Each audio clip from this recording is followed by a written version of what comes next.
Laurent Vimont, bonjour. Bonjour monsieur. Comment se déroule ce début d'année ? Écoutez, plutôt très bien puisque on a une progression en volume de vente d'environ 15%, comme on l'a fait en 2015 et on espère que ça va continuer. Donc des résultats très performants avec un nombre de mandats exclusifs en hausse. On est à 52% au mois d'avril, donc pour l'instant les planètes sont bien alignées. Êtes-vous impacté par la digitalisation de l'économie ?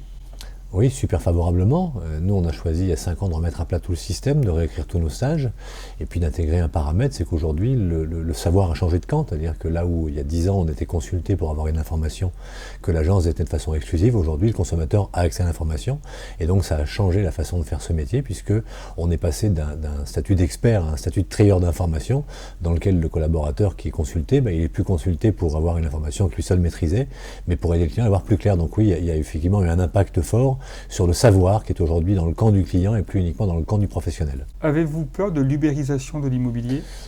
Non, parce que l'ubérisation, c'est quelque chose qui est un peu à lieu commun maintenant, tout le monde en parle, mais ça ne veut pas dire grand-chose. L'ubérisation, si on l'amène à l'immobilier et qu'on prend l'exemple des taxis, c'est juste une entreprise, une activité qui avait maltraité ses clients, les taxis en l'occurrence, et qui a vu arriver des gens qui, pour toute révolution, arrivaient avec des voitures propres, un sourire, une cravate, un costume, qui ouvraient la porte au consommateur et qui, dans la voiture comble de luxe et de service, offraient une bouteille d'eau et un chargeur d'iPhone. Donc si on ubérise l'immobilier, peut-être qu'on peut s'inspirer de ce qui a été fait, d'être plus souriant, de rappeler nos clients plus régulièrement, mais c'est une opportunité exceptionnelle de gagner des parts de marché. Quel bilan tirez-vous du lancement de Bien Ici ? Un bilan positif, mais on est sur un site qui est un enfant, un nouveau-né, donc il faut lui apprendre déjà à se nourrir, puis à marcher, puis à parler. Donc la nouvelle, c'est qu'il y a plus d'1 million d'annonces sur le site, ce qui est une grande nouvelle. Après, le trafic, il va monter en puissance tranquillement. Ce qui est important, c'est qu'on a aujourd'hui un outil de la profession, détenu par la profession, qui valorise les annonces de la profession. Continuez-vous à utiliser les autres grands portails immobiliers ?